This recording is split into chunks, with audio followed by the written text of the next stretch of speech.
विषय है आधुनिक विश्व में विद्यालय शिक्षा और पाठ है वैश्वीकरण और शिक्षा।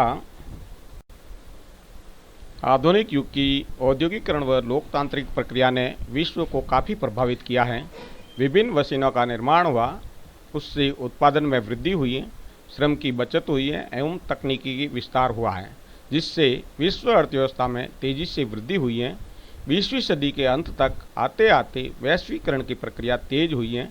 1990 के दशक में उदारवाद व निजीकरण ने कई देशों की अर्थव्यवस्थाओं को अपने प्रभाव में ले लिया है। आयात निर्यात पर अंकुश को कम किया गया। जिन उद्योगों और सेवाओं का संचालन सरकार करती थी, उनको निजी कंपनियों को सौंपा जाने लगा है तथा श्रम कानूनों को लचीला बनाया गया है। बहुराष्ट्रीय कंपनियों का उदय हुआ है। वैश्वीकरण से तेजी से हो रहे परिवर्तन ने लोगों की जीवन शैली, आपसी व्यवहार, सामाजिक ढांचे व सांस्कृतिक पहचान को प्रभावित किया है। शिक्षक व शिक्षार्थी के मध्य व्यवहार भी वैश्वीकरण के प्रभाव से अछूता नहीं रहा है। इस पाठ में वैश्वीकरण व उसका शिक्षा पर प्रभाव को समझेंगे। शाब्दिक दृष्टि से वैश्वीकरण का अगर अर्थ देखा जाए तो मतलब है विश्व व्यवस्था के एकीकरण की प्रक्रिया। लेकिन यहाँ वैश्वीकरण विश्व में राजनीतिक एकीकरण एवं विश्व सरकार के गठन से नहीं है, अर्थात पूरी दुनिया में जरूरी नहीं हो कि एक ही सरकार हो, बल्कि यह जो वैश्वीकरण का मतलब होता है विश्व की आर्थिक व्यवस्थाओं का परस्पर जुड़ाव, अर्थात सेवाओं, वस्तुओं, श्रम, पूंजी व तकनीक के व्यापक आदान प्रदान होता है और राष्ट्रों के मध्य आर्थिक व सांस्कृतिक आत्मनिर्भरता बढ़ती है। आइए इस रेखा चित्र को ध्यान से देखें। विश्व के देशों की विकास की प्रमुख स्थितियाँ हैं। सबसे पहले औद्योगिक क्रांति का युग हुआ 17वीं-18वीं सदी में, तब उद्योग आधारित व्यवस्थित शिक्षा थी। उसके बाद सामाजिक क्रांति का दौर शुरू हुआ 19वीं-20वीं सदी में, तब विषयगत शिक्षा, उद्योगों का मांग पूर्ति तथा उत्पादन पर शिक्षा की व्यवस्था थी। वर्तमान में सूचना प्रौद्योगिकी क्रांति हुई है, तो शिक्षा में सूचना प्रौद्योगिकी का जो भार वेटेज बढ़ा है, इसी के फलस्वरूप हमारे जीवन शैली में बदलाव आया है तथा शिक्षा प्रणालियों पर भी प्रभाव पड़ा है। वर्तमान में जो वैश्वीकरण का दौर या ग्लोबलाइजेशन का दौर चल रहा है, उसमें सबसे ज़्यादा भूमिका है बहुराष्ट्रीय कंपनियों की। इनमें आप देखिए श्रमिकों का एक जगह से दूसरी जगह प्रभाव हो रहा है और सस्ते श्रम द्वारा माल का निर्माण हो रहा है। इनके द्वारा जो बहुराष्ट्रीय कंपनियों की आप देखिए व्यापार ट्रेंड जो दुनिया भर में बहुत तेज़ी से फैला है। और दूसरा जो कारण है प्रक्रिया, वो है उत्पादन प्रक्रिया का विखंडन, जिसमें शुरू में सारा माल एक जगह या एक ही स्थान पर बनता था, लेकिन आज अगर देखें तो वस्तु का प्रत्येक खंड अलग अलग देशों में निर्मित होता है और विशेषीकृत श्रमिकों पर जोर है। आप उदाहरण ले सकते हैं, जैसे कंप्यूटर का जो भारत में कंप्यूटर सामग्री का निर्माण, तो बहुत सारे पार्ट्स चाइना से आते हैं, यूरोप से आते हैं, अमेरिका से आते हैं और अपने देश में कुछ पार्ट्स बनते हैं और उनको असेंबल करके एक नया प्रोडक्ट बनता है। तीसरी प्रक्रिया है वो वैश्विक बाजार का विस्तार। माल निर्माण एक जगह होता है, लेकिन दुनिया भर में क्रय विक्रय होता है और व्यापार का बहुत तेज़ी से विस्तार हुआ है। वैश्विक आर्थिक संगठनों का भी वैश्वीकरण पर काफ़ी प्रभाव पड़ा है। इसमें आप प्रमुख जो आर्थिक संगठन है उसमें दो संस्थाएं ले सकते हैं, अंतर्राष्ट्रीय मुद्रा कोष और विश्व बैंक। ये जो पूरी दुनिया में विभिन्न देशों में आर्थिक नीतियों के निर्धारण में अपना प्रभाव डालते हैं।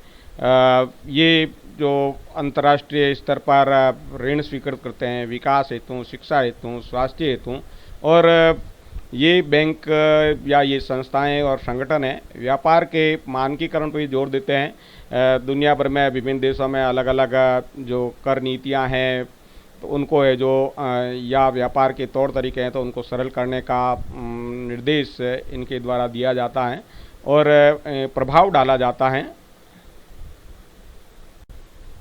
वैश्वीकरण की प्रमुख विशेषताएं। वैश्वीकरण एक बहुआयामी प्रक्रिया है।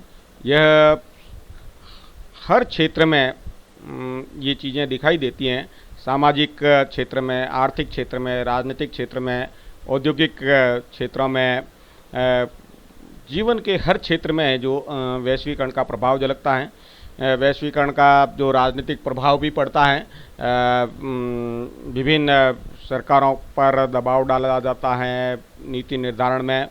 आर्थिक प्रभाव तो सीधा सा है। जब कम्युनिस्ट शासन रूस वगैरह थे, कितने शक्तिशाली थे, लेकिन उन्होंने जब उदारीकरण और भूमंडलीकरण या ग्लोबलाइजेशन की जो नीति अपनाई, तो उसके कारण जो वहाँ के लोगों में लोकतांत्रिक भावना का उदय हुआ, रूस का विघटन हुआ। अन्य जो भी देश इस प्रकार से जो संकुचित विचारधाराओं वाले थे, तो वहाँ भी इसी प्रकार की व्यवस्थाएं होती हैं। सांस्कृतिक प्रभाव सीधा सा से है कि जब एक देश दूसरे देशों की यहाँ लेन देन करेंगे, आना जाना करेंगे, तो एक दूसरे की संस्कृति का प्रभाव पड़ेगा ही। पूंजी का प्रभाव पड़ेगा। लोग बाग दूसरे देशों में जाकर के व्यापार करेंगे, उद्योग धंधे लगाएंगे, उत्पादन बढ़ेगा, उत्पादन सामग्री इधर से उधर जाएगी, रॉ मटेरियल का जो आदान प्रदान किया जाएगा, बनी बनाई सामग्री का आदान प्रदान किया जाएगा। श्रमिक चाहे कुशल हो अकुशल हो, सभी तरह के श्रमिक एक क्षेत्रों से दूसरे क्षेत्रों में जाएंगे और वहाँ काम करेंगे। वैश्वीकरण का राष्ट्र राज्यों पर प्रभाव दुनिया के देशों को खुले द्वार की नीति अपनाने अर्थात राजनीतिक नियंत्रण की सीमाओं में कमी करने तथा राष्ट्रवादिता को छोड़ने पर मजबूर किया है। नवीन अर्थव्यवस्था की स्थापना पर जोर, जिसमें आयात पर करों में कमी, आयातित उत्पाद पर प्रतिबंध का अभाव, राजकीय खर्च की न्यूनता, पूंजी निवेश व श्रमिकों के वेतन व नौकरी सुरक्षा संबंधी कानूनों में पूंजीपतियों के हित में बदलाव किया गया है। उदारीकरण व निजीकरण से सरकारी नीतियों के निर्धारण में उद्यमियों और बहुराष्ट्रीय कंपनियों का हस्तक्षेप बढ़ता जाता है। लाइसेंस कोटा राज समाप्त किया जाता है तथा सार्वजनिक क्षेत्र के उद्योगों को भी निवेश करके उनके शेयर निजी कंपनियों को बेच दिए जाते हैं। वैश्वीकरण का औद्योगिक नीतियों पर प्रभाव, तो पहला प्रभाव तो ये पड़ा कि नियंत्रण में शिथिलता आई है, निजीकरण को बढ़ावा दिया है, सार्वजनिक बड़े उद्योगों को निजी हाथों पर सौंपा जाने लगा है, श्रम कानूनों को लचीला बनाया गया है, सरकारी हस्तक्षेप कम से कम हो रहा है, सार्वजनिक क्षेत्र के आरक्षित उद्योगों की संख्या में कमी आई है, कुछ उद्योगों को छोड़कर अन्य उद्योगों की लाइसेंस की अनिवार्यता को खत्म किया गया है और कई उद्योगों में विदेशी पूंजी लगाने में छूट दी गई है। वैश्वीकरण का सामाजिक और सांस्कृतिक प्रभाव, व्यवसाय व नौकरी के लिए दूसरे देशों में प्रवास के कारण दो संस्कृतियों के आदान प्रदान से नवीन सांस्कृतिक प्रतिमानों का विकास हुआ है। कंप्यूटर, संचार व इंटरनेट ने दुनिया के राष्ट्रों, समुदायों, संस्कृतियों एवं व्यक्तियों के बीच के फासलों को कम कर दिया है। वैश्विक उपभोक्ता के रूप में हमारे खान पान, रहन सहन, वेशभूषा, जीवन कला, आचार विचार, सभ्यता व भाषा का भेद कम हो रहा है। आज दुनिया के सभी नवयुवकों की जीवन शैली में jeans, T shirt, fast food, pop संगीत, हॉलीवुड फिल्में, बॉलीवुड फिल्में, satellite television, mobile phone, internet व सोशल मीडिया का उपयोग शामिल हो गया है। किसानों व असंगठित क्षेत्रों के कामगारों पर वैश्वीकरण का प्रभाव, वैश्वीकरण के कारण आर्थिक असमानता का स्तर गहरा हो रहा है। उदारवादी बाजार व्यवस्था, खुली आयात नीति, सरकारी सहायता व संरक्षण की कमी के कारण किसानों व असंगठित क्षेत्रों के कामगारों को अंतर्राष्ट्रीय प्रतिस्पर्धा में खड़ा कर दिया है। खेती छोड़कर गांव से लोग काम की तलाश में शहर आकर बसते हैं। आमतौर पर इनके पास शहरी व आधुनिक उद्योगों की ज़रूरत के मुताबिक ज्ञान और कौशल नहीं होता, इसलिए वे शहरों में रिक्शा चलाना, भवन निर्माण, ढाबों आदि पर बहुत कम पारिश्रमिक पर काम करते हैं या फिर ठेकेदारों के अधीन मजदूरी करते हैं, जिसके फलस्वरूप कामगारों को कम वेतन व अस्थायी नौकरियां मिल रही हैं। ये परिस्थितियां कामगारों की मनोदशा पर विपरीत प्रभाव डालने वाली व उनमें असुरक्षा के भाव को विकसित करने वाली हैं। वैश्वीकरण का शिक्षा पर भी प्रभाव पड़ा है। सबसे ज़्यादा प्रभाव पाठ्यक्रम में परिवर्तन की मांग चल रही है।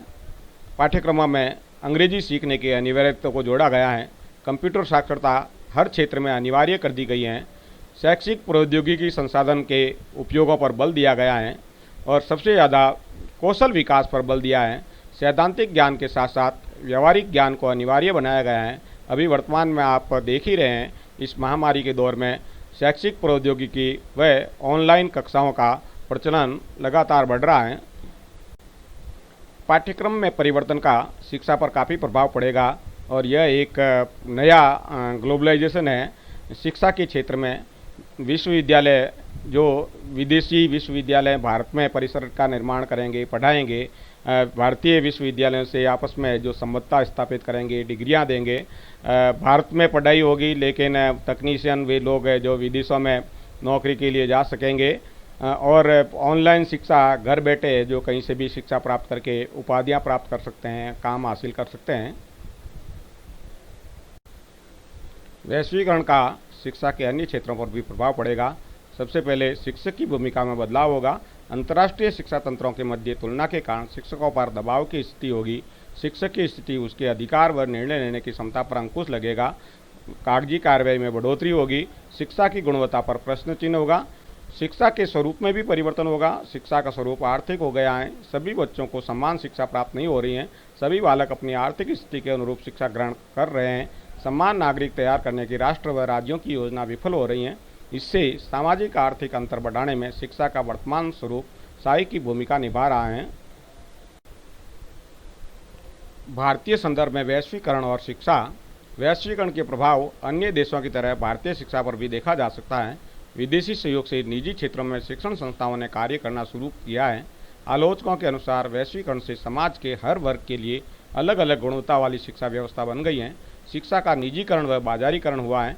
औद्योगिक व व्यापारिक हितों की प्रधानता बढ़ गई है। शिक्षा के बेहतर स्वरूप व नई पहलों, नवाचारों, मूल्य के महत्व के प्रति सजगता बनी है। विदेशी भाषा, कंप्यूटर साक्षरता का प्रचार प्रसार हुआ। तकनीकी शिक्षा को भी बढ़ावा मिला है। निष्कर्ष रूप से कह सकते हैं कि वैश्वीकरण के प्रभाव से शिक्षा के उद्देश्यों में कई मायनों में परिवर्तन हुआ है तथा शिक्षा के स्वरूप को नवीन आर्थिक युग के अनुरूप बदला गया है। अंतर्राष्ट्रीय परिस्थिति और राजकीय नीतियों में होने वाले बदलावों के प्रभाव से भारत की शिक्षा व्यवस्था में भी सुधार व नवाचार किए गए हैं।